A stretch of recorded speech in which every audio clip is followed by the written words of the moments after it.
and we want to thank you for joining the Four Tales podcast. I want to know what it is Quick is trying to say. We're about to talk some comics and get a little bit controversial. Everything from indie books to movie to level commercial. With no rehearsals when we converse to coerce you. And then we do the quick takes and try to get to the person. So join us and get your comic book a few more sales once a week wherever you pod. It's Four Tales.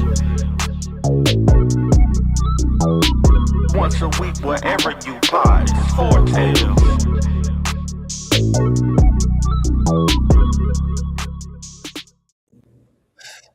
Ladies and gentlemen, boys and girls, children of all ages, Taurus Comics, in collaboration with Fourth Wall Productions, respectfully brings to you a 202nd episode of the Four Tales podcast. I am your host, Kyrun Silva from Taurus Comics. Across that way, as usual, is the Mauve wordsmith of Ace Blade, Danger Quick, and together we are two award-winning Blurred comic creators here to help you find your next favorite comic. We are live via Facebook, Twitch, YouTube, TikTok, and Instagram. So if you're listening, watching us live, thank you for your support. But don't forget to like, subscribe, share, and review this podcast because all your positive reviews and interactions help us reach a bigger audience. Danny, I don't even want to ask you. So, what's new with you this week? Man, nothing, man. We are still trudging along with the Kickstarter. We are I think at 122 backers now. We are, we got 18 days to go, and I decided today that I was going to send out some books to the Ink Alliance. So we got the new Ink Alliance. They the Ink Alliance, the 10 Black-owned comic book shops, they put out their information on the website, and I realized, I was like, you know what, I'm gonna send them some books. So today I decided to send them out a copy of Ace Blade number 10 and some flyers.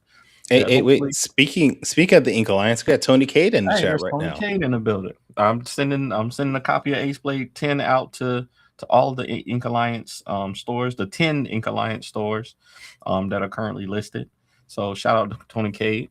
I'll be sending one out and hopefully some flyers so that they can, put them out or hand them out to people that come in. I find that it's very fascinating, at the same time sad, that there is only 10 Black-owned comic book stores in America. I know that number is not right because there's a third Black-owned comic book. There's two of them in the Ink Alliance already.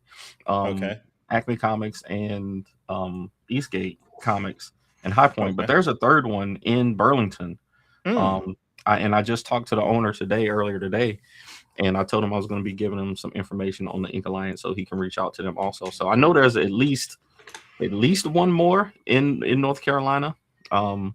And I know that there's during the live stream they said that there was 13, but 10 official that joined with the launch.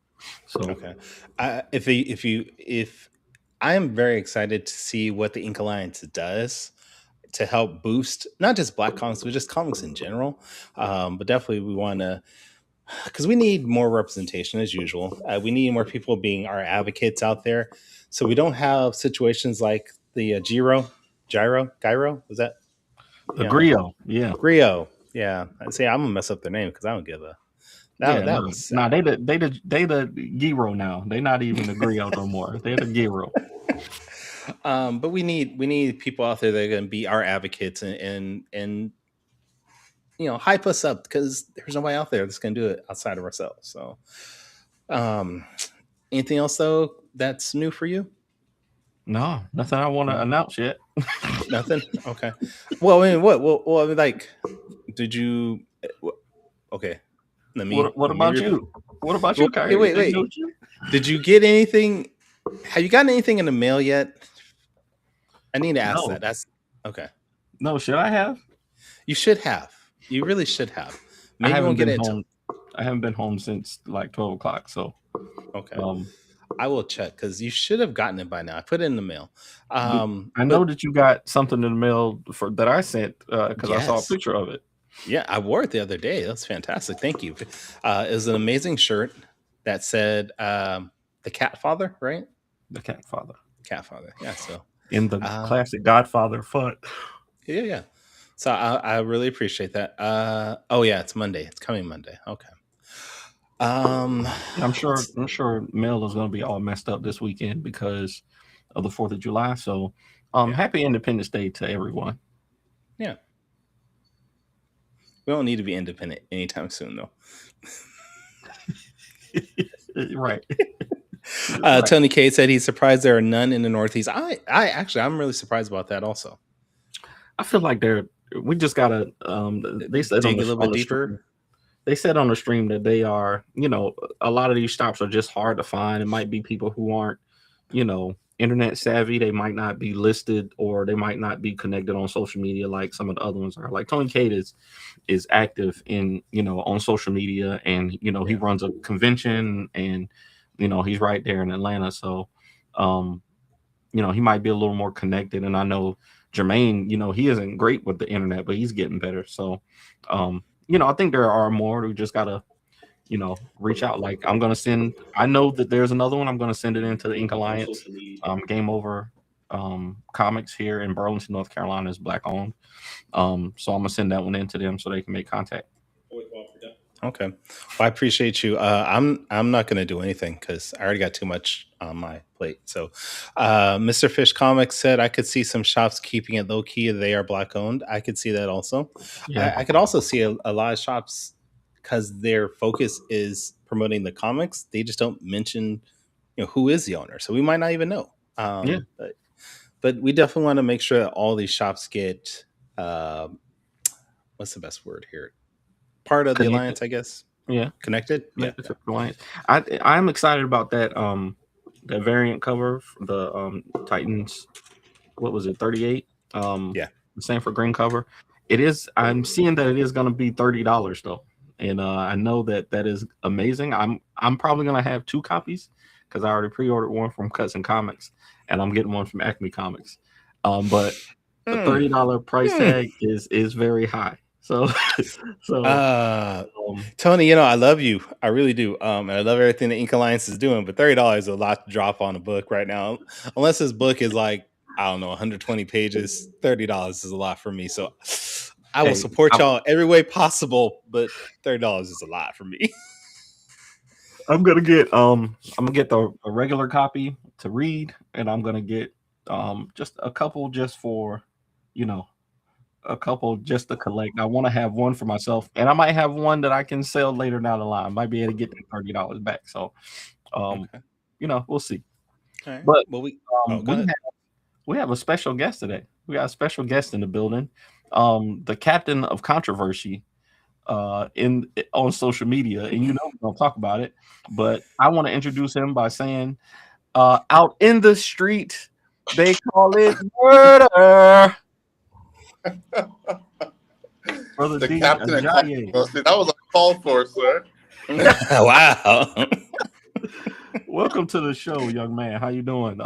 For anyone who is unfamiliar with your work, please give us a quick intro and tell us what you're here for. Yeah, absolutely. Appreciate it. Love you guys' show. I'm a Ajayi. I'm a creator of the Shattahsverse, writer, creator. Probably my second project, comics-wise. My first project was Old Kingdom Come, which is like an African epic. But while I was working on the sequel, Old Kingdom Come, I just found some downtime to put some ideas together that I just had on the phone. So I decided to put the Shattahsverse together. So I've been making a comic for about 5 to 6 years. And between that and some short film content, that's what I use to keep myself busy. So Shattahsverse is my current labor of love right now. So for anybody that hasn't read Shattahsverse, what is this story about? Like what is intriguing about this that makes it so different than everything else out there? Absolutely. So Shattahsverse is was born out of an idea. Just much like you guys, I was on a podcast with some friends, and we always talk about the state of the comic industry, and genres, this, and instead of just talking about it, how if we could actually put it to paper and try and make a narrative out of it that would make it somewhat interesting without just preaching. So that was what it was born of. It follows Monday. He's like this older than a teenager kid from the streets of Jamrock, and he stumbles upon a clandestine team that's tasked with going through the multiverse and hunting down heroes that are kind of shades of other heroes. So it's kind of like they've drifted from the original source of heroes. So they go through the multiverse hunting them down so it doesn't get overrun with these kind of heroes. I saw in the first issue you got the Monkey D. Luffy. I saw that too. I was like, which is cool. Now I do too many episodes there.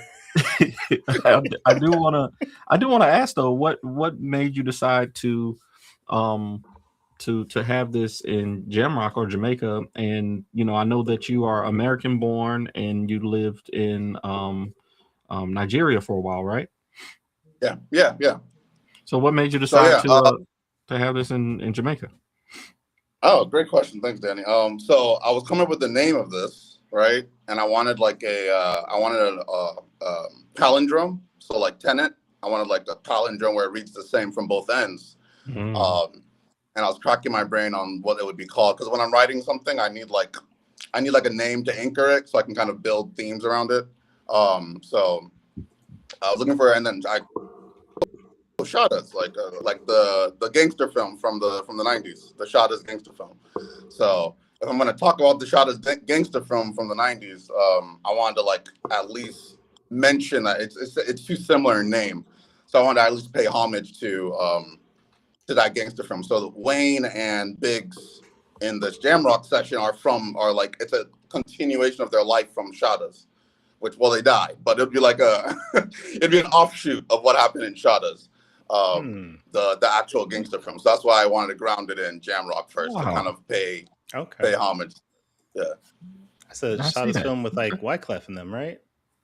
Yeah. Wyclef, Damian Marley. Yep. I didn't even think of that when I didn't either. Yeah, the first that came to mind. Yeah, because it was too simple. It would drive me crazy. I'm like, it sounds just like this movie. I need to do something. So even the director found one of my trailers, and he was like, "Oh, that's an interesting little flip you did there." I was like, "Oh, thank you. You're okay with it? All right, we're good." There we go. All right, don't sue me. Yeah, at that point you can say it's just a parody, and then there we go.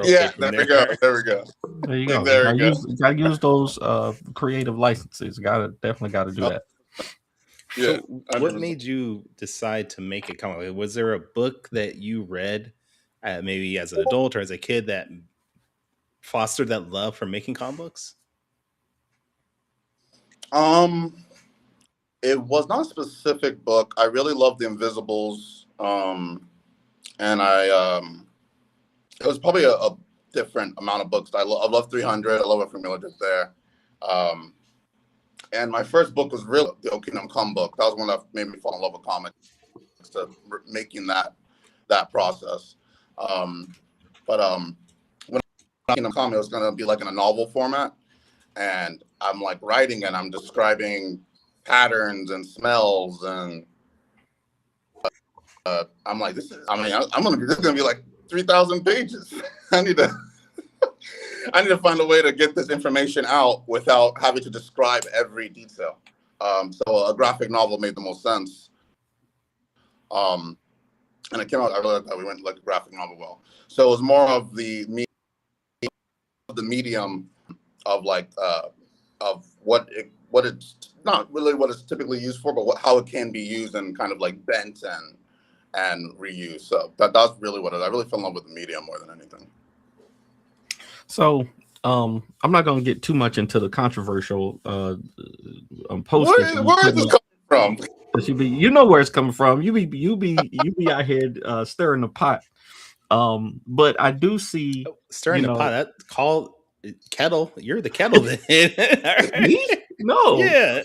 I do see some value in, using that creative license of having characters like a parody version of Luffy in there, and then maybe having a Goku, or in the future being able to have them chase down these offshoots of these characters always could help as far as marketing. Like Absolute Batman is huge right now, so if you could have those characters in there, those things work. Marvel and DC have been doing it for years, and that's a 100%. great marketing strategy. Was that something that you thought of when you were writing it, or were you just on the story of it and then that came later? I was on the story of it, and then kind of like you're thinking narratively, and then you think, oh, how's this gonna look, right? Mm-hmm. So what you're mentioning is more about how's this gonna look, like a race swapped Luffy, and I think I have a race swap Batman in there somewhere. So how would it look? So marketing came in a lot later, that after the narrative. So I was like, oh yeah, this would look great if if there's a way I can kind of align it. So for my So what are your thoughts on the long-term goal for Shattahs? Like, where do you see yourself in 5 years from now with this book? I'd love to be able to. So I was in a group. We're in a writer's block group with other writers, and we were always talking about how we could, like, what can we all work on, right? So what my long-term goal for Shattahs would be me to end Monday's arc, and then somebody else take it, because it's kind of designed that way, that another story in the universe would be the main story. So I'd love to end Monday's arc maybe in like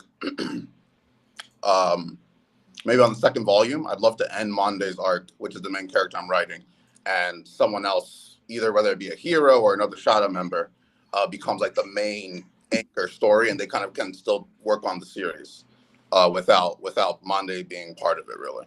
So I'd love for it to just live on, because I got a lot, and you guys probably get this artist messages book.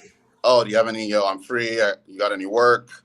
I'm like, man, I'm not working on anything right now. Like, I'm like, I'll hit you up once I do. So that was another big motivator, that I could make a series that if it does what it's supposed to, that I could just like write a couple volumes and just let it kind of free it, and like let other people build in the world and kind of like release their own projects through it.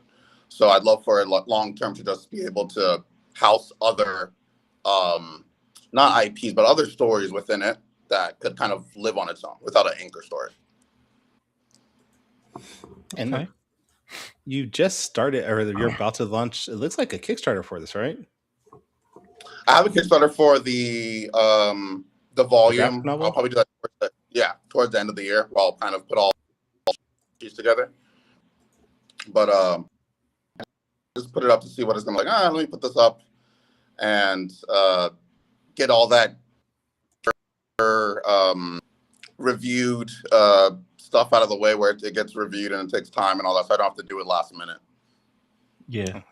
No, that's always my mind's all over the place sometimes, bro. I just start things and I'm like, oh wait, let me just No, I that's one thing that I've said recently is I think it's really important to get started as early as possible with the Kickstarter process, to have that page up and ready to get these notifies filled up and all that good stuff. So I asked you this question when you were on Rolam Live, and you didn't really give me an answer. Damn. You said you gave me an answer, but it wasn't the actual answer. It was a joke answer. I want the real answer to this question.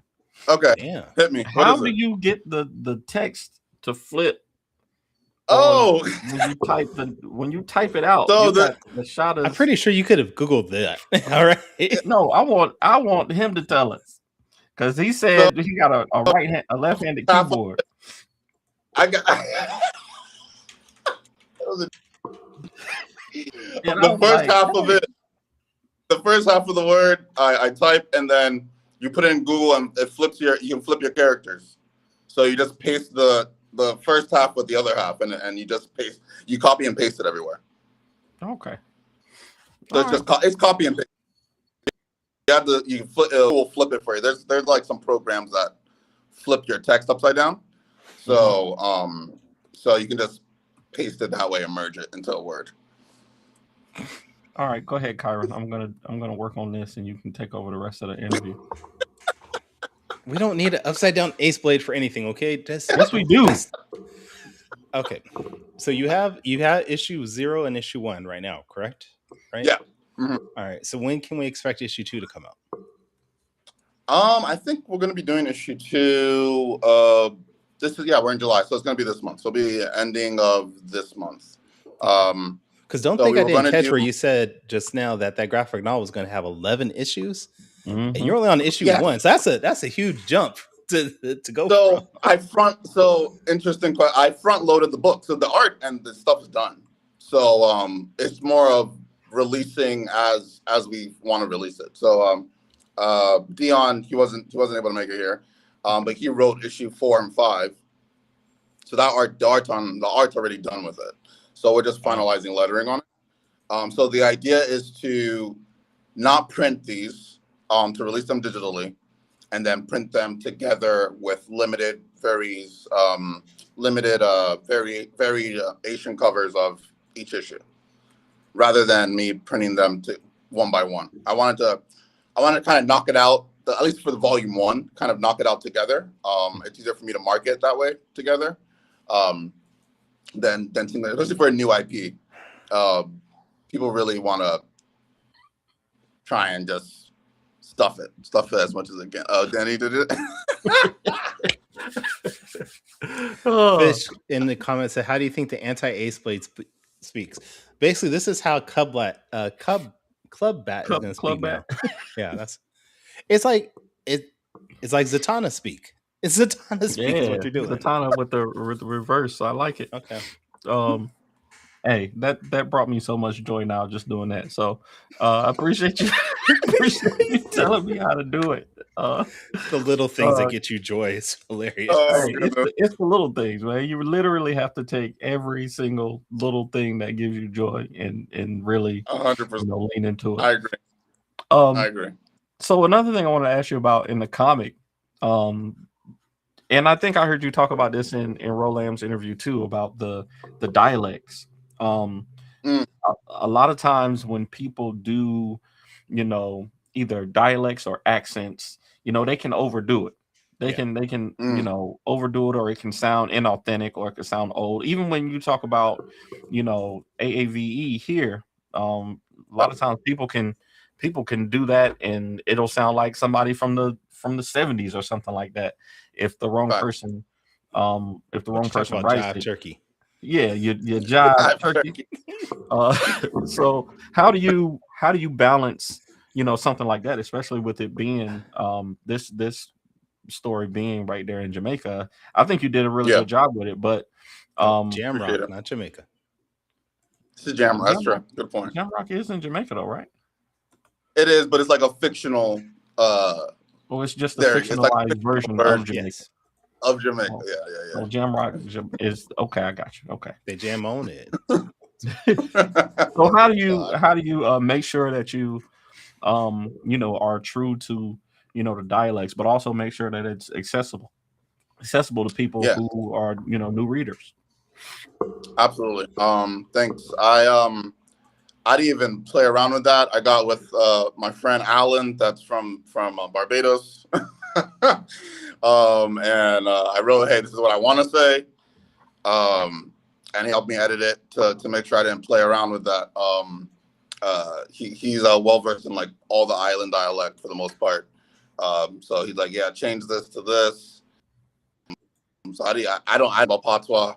So I didn't even play with this is what I wanted to say. I feel like I had to pay homage to that as well with the Shattah's part. So I wanted to make sure I did that the right way and just got the right people to help with that. I think you got you had a good balance, because in most of the captions it was, you didn't really use it much in the captions, but a lot of the spoken dialect was like that. So I think you did great. Appreciate that. Thank you, Dan.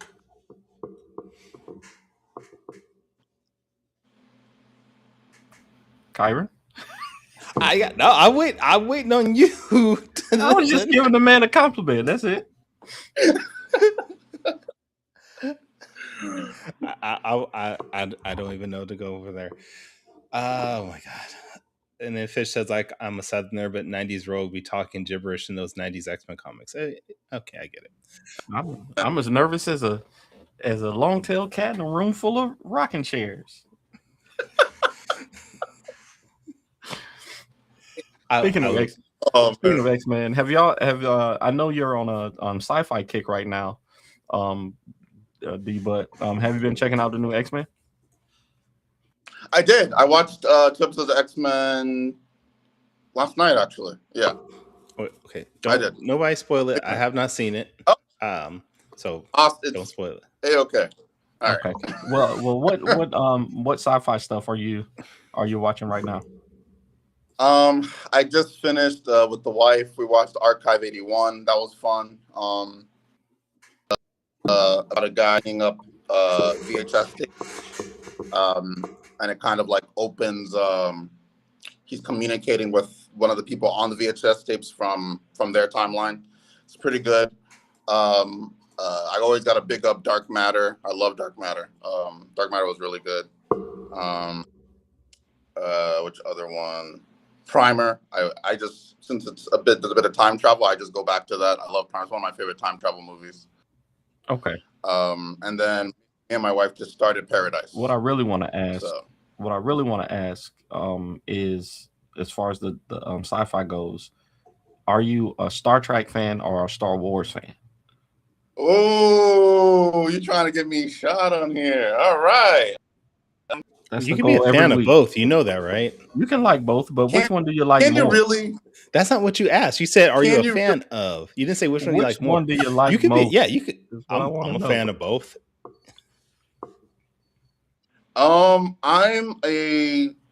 So it's tough because I'm a Star Trek fan, but I've been exposed to more Star Wars. Wait, why did you say that like it was a question though? He said, "I'm a Star Trek fan." Like you might be. Yeah, that tells me everything I need to know. Because I would never challenge anyone's Star Trek knowledge. Like I don't feel like I could challenge. Like, okay. So I don't know if I'm type of the fan. Wait, no. So I don't know if I could. We need to stop that. That you could be a fan without knowing every little intricate detail. But Star of Trek a series. fans, they throw it in your face if you don't. They throw it in your face. That's fine. I can still enjoy a series and enjoy everything that comes with it without me knowing Riker's third cousin from second removed. I don't need to know all the mirror universes and all the what generation the captains. Exactly. That's the problem. I have more of a personal, because my mom and I used to watch it when I was younger, so I have a personal connection to it more when it comes to that. Okay. All right. Well, it's time for my favorite part of the show. Quick takes. Kyrun, whenever you're ready.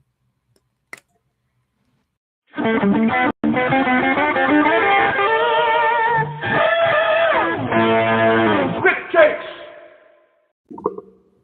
Now I'm gonna want an animated version, a cartoon version of myself. Never mind.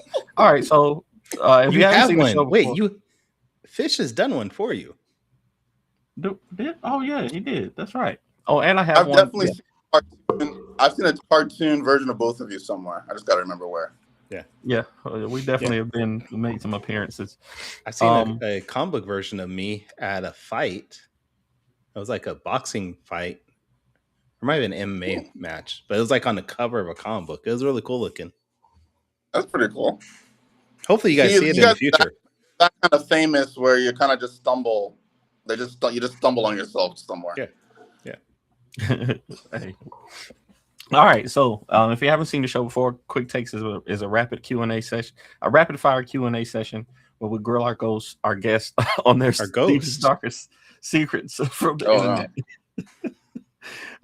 These questions are designed for our fans to get to know you a little bit better. We're gonna ask you 5 questions, and you're gonna have 45 seconds each to answer them. Here we go with question number 1. You had a post about character originality. I want to know in 2026, is it even possible to come up with an original character, and how would you do that?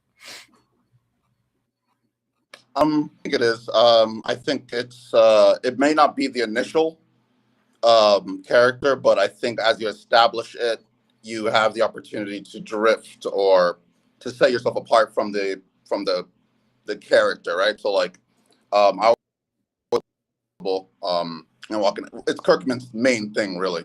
The way he kind of established The Walking Dead with just, everyone that dies turns, right? So now this is a completely different story, and then with Invincible, with this guy, and then having his father murder the Justice League in the first episode. So those become originals to me, with those pretenses are added. Yeah, I think that it's cool to familiarize people with it, or bring them in like they feel like this is something that I've seen before, and then show them what's original about it. I think that's a great way to introduce something like that. Introduce a new concept. All right, question number 2. Streamlabs, what the heck are you doing? Like, you've never done this before, and all of a sudden it's just dropping links everywhere. That's crazy. Red bubbles. We got a red bubble? We have one, but we haven't used it, and obviously it knows something. Shout out to Twitch. Yeah, it's trying to save. Anyway, question number 2. So I think you said that you were born in America, then you left for Nigeria when you were 10, if I'm not mistaken. Correct. And then came back for college, right? Yeah.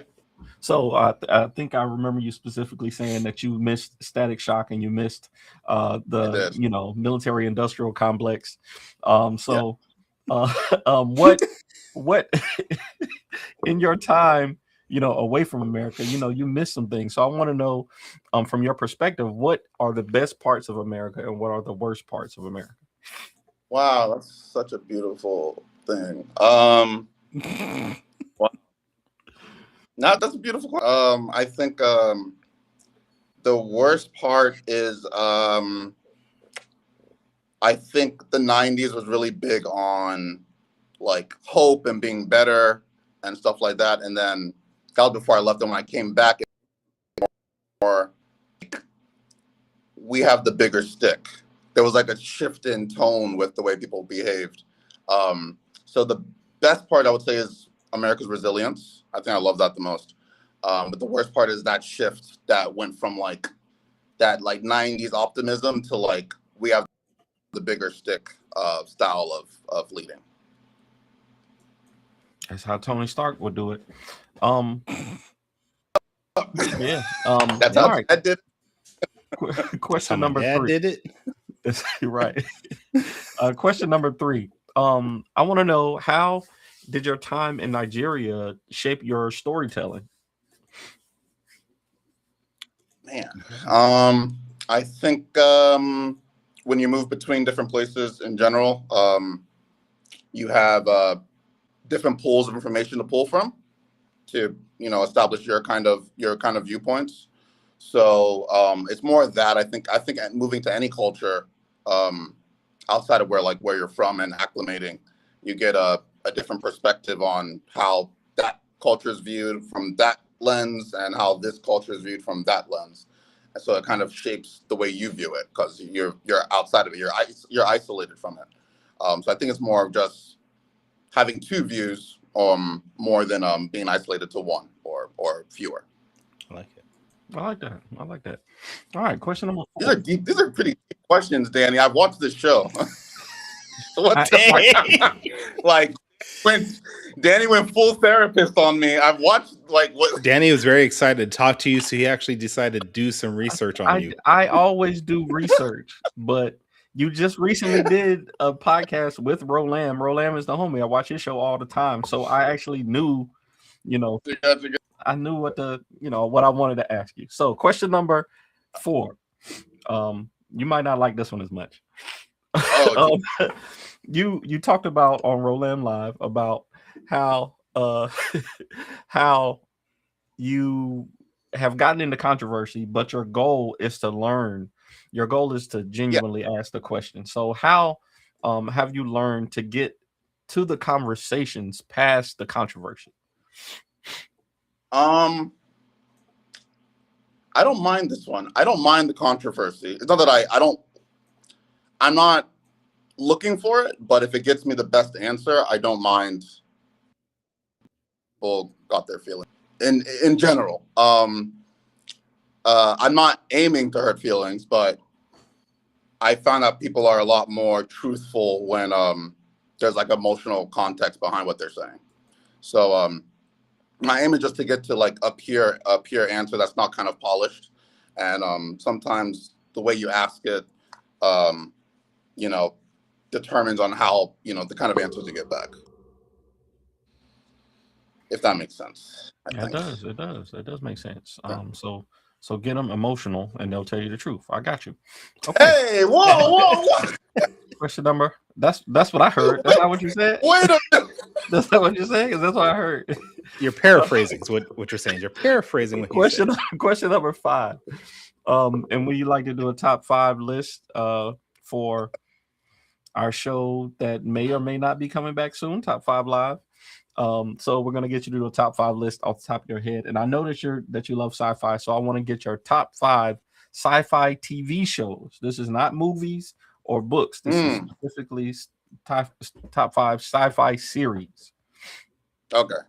No ranking, just the show. Just all top 5. These are in your top 5. All right. Battlestar Galactica, Awake, Severance, Battlestar Galactica, Awake, Severance, Dark Matter. What am I doing? Dark Matter, and then got 5 seconds. And I'll give it to Paradise because I want to give the homies some shine. Paradise. Dang.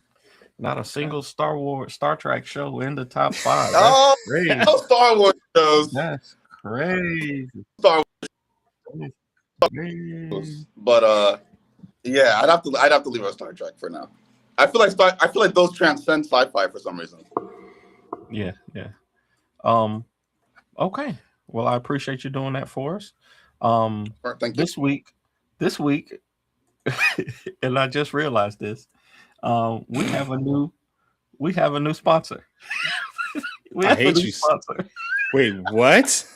We have a new sponsor. I just thought of it. Just thought about it. Wait. Whoa. We have a new sponsor. This week's Quick Takes has been brought to you by Lorcon. Is going to be at the Durham Convention Center on September 26th and 27th. Beautiful. So make sure you get your tickets. What's your lore? Back to you, Kyrun.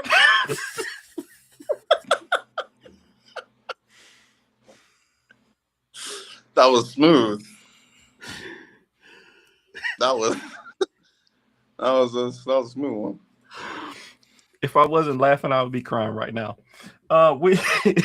Hey man, D, we appreciate you coming on the show. We want to let everybody know where they can find you. Wait. How long is this? How long is this sponsor?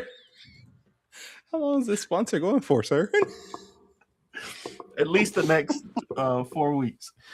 So, we want to let people know where they can find you. So, tell us where people can keep up with you online. Yeah, all socials. Shattahsverse. So, Shattahsverse.com to read the books. And Shattahsverse on any social stuff. Awesome. Kyrun, where can people find you, sir? No, that's not how this works. Don't do that. Oh. Don't. you know the sequence. Don't. You were speechless. I was trying to fill in. Fish will tell you Danny. why. We'll tell you why Kyrun is speechless after the show. Oh, can I start sharing stuff? Is that what you're telling me? No. Okay. Danny, where can people catch up with you and follow all your stuff online? Holy crap, man. Don't use the code AceBlade for 10% off. No, don't do that. No. You can find me on Kickstarter. We got 18 days left for Ace Blade issues 1 through 10. Y'all make sure you check us out. Other than that, I am at the Ace Blade on all social media platforms. Kyrun, where can people find you? I forgot to even put up like the little graphics, like the crawl or anything. I don't know anymore. I don't know. Just follow here. Just go to fourtailspodcast.com. That's all that matters at this point. Just enjoy it there while it's there. Four Tails, the number 4, TALES podcast.com. Join us next week where we will have Danielle Cassie here to talk about her upcoming book. Until then, everybody, sayonara, goodbye, and please take care of yourselves. Music provided by my brother, Quix Made It. Find him online in YouTube, Instagram, and SoundCloud. I want to know what it is Quick is trying to say.